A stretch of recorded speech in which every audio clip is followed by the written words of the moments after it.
Salut les joueurs, aujourd'hui je suis en compagnie de deux membres éminents du marteau et de l'enclume. Bon, vous connaissez certainement Yann Lefebvre et Gauthier Wendling, c'est ça? Gauthier Wendling. Parfait. Bon, je vous laisse vous présenter rapidement. Yann? Ah, c'est dommage. Donc Yann Lefebvre, je suis notamment auteur de jeux de rôle, donc Crime.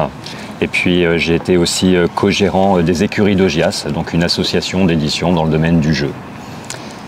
Merci Yann. Gauthier Wendling, bon, je suis professeur au civil, mais aussi auteur et traducteur de Livre dont vous êtes le héros. Voilà, mais alors Livre dont vous êtes le héros, ça nous ramène bien loin tout ça, non? Ça n'a rajeuni personne, ça c'est sûr. Ouais, et donc ça sort encore? Toujours. Il y a eu une espèce de renouveau du genre, hein, après une espèce de traversée du désert, où quand Gallimard a arrêté de faire ses fameux livres dont vous êtes le héros qu'on connaît tous, hein, ceux à la livrée blanche, ils avaient arrêté plus ou moins début des années 2000. Il s'est passé 10, 15, presque une bonne quinzaine d'années pendant lesquelles il n'y avait pas grand chose, quoi. Hein. Et puis soudain, passé les années 2010, tous les éditeurs s'y sont mis en même temps que les fans du genre se retrouvaient. Parfait. Et donc quand tu dis tous les éditeurs, moi j'entends parler du marteau et de l'enclume. Marteau et l'enclume édite du livre dont vous êtes le héros?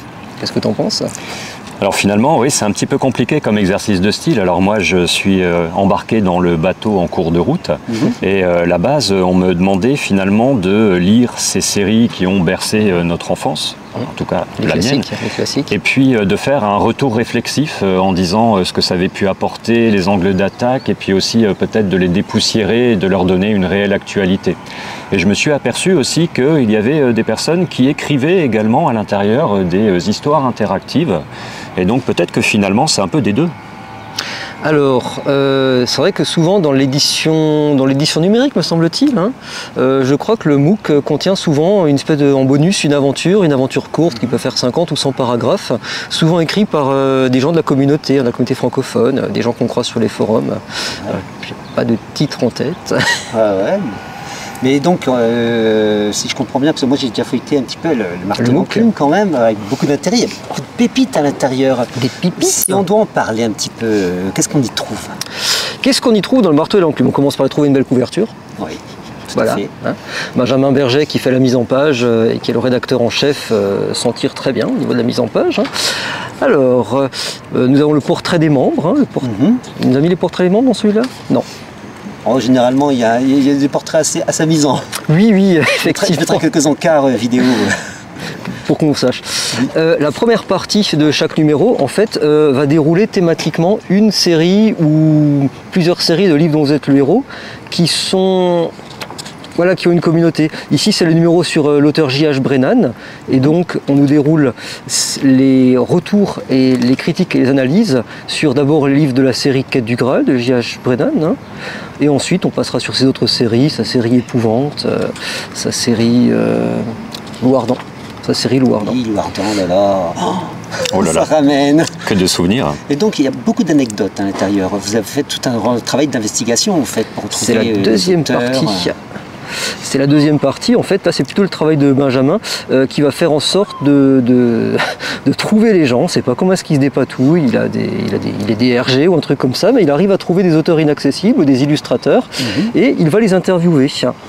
Alors, vais-je vous trouver l'interview de J.H. Brennan? Je peux voir passer quelque chose. Là, j'étais, je pense, dans les pages où on avait l'interview de l'illustrateur de la série Quête du Graal, John Ho, qui a été connu par la suite pour travailler sur Le Seigneur des Anneaux. Exact, exact. Et qui, en fait, c'est un peu un francophile, hein, il a fait ses études d'art en France, à Strasbourg.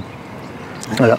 On peut reconnaître apparemment dans les armures qu'il dessine, on peut reconnaître des modèles qu'on peut voir dans des musées français, me semble-t-il, hein, sous réserve de vérification.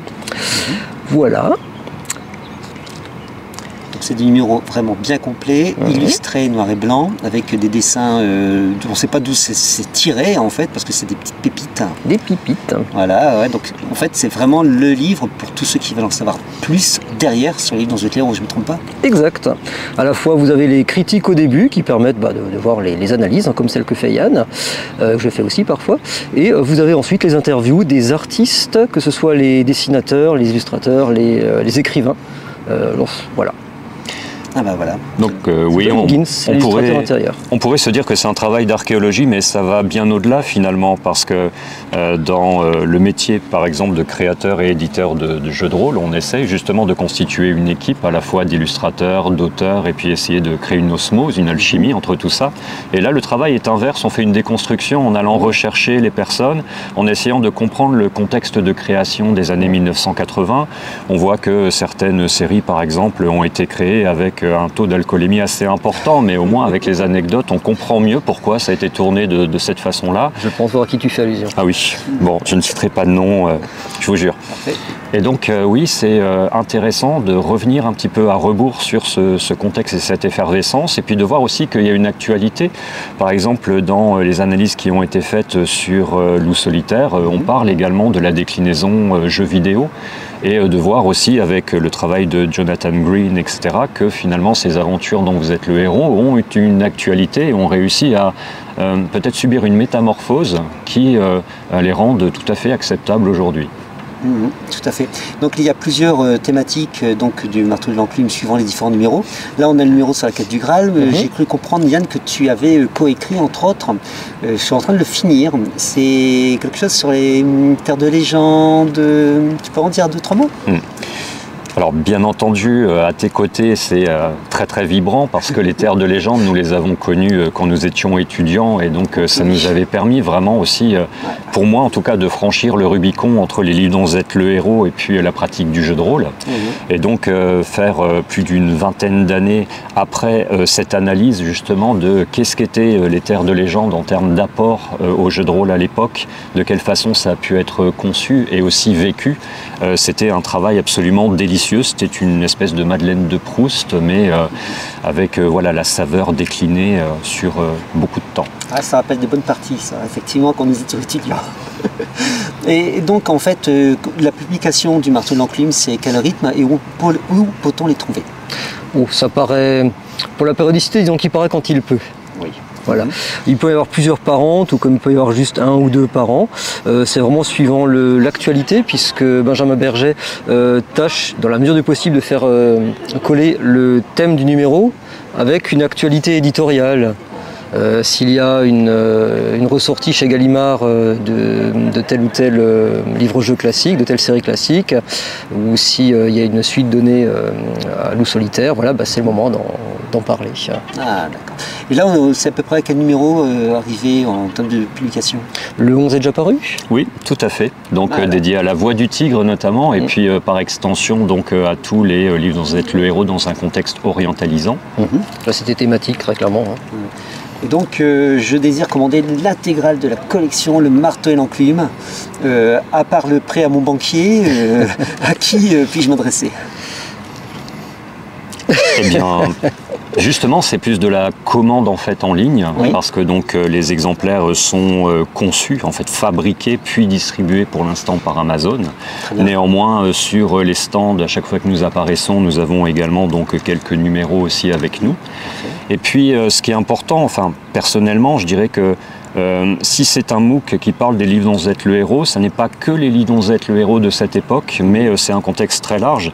Déjà, la qualité des auteurs qui viennent d'horizons divers fait que le spectre d'interprétation est vraiment extrêmement large. Et puis le 12e numéro également sera aussi un des virages multiples du MOOC, puisqu'on essaiera justement de pouvoir créer des aventures dont vous êtes le héros dans des contextes et des univers de jeux de rôle. Donc on essaie toujours d'établir ces liens, ces ponts, ces passerelles finalement entre ces diverses modalités de jeu. Et donc c'est quelque chose de particulièrement important pour nous, et surtout des univers de jeux de rôle aussi qui parfois sont inédits. Ah super. Bon écoute, une belle ouverture, dis donc. Oui, je savais que tu avais besoin d'une ouverture là. Et de bonnes parties en prévision du coup. C'est parfait, ça me convient très bien. Et donc temps de se quitter, et puis on se retrouve bientôt sur la chaîne. Allez, salut les joueurs. Salut.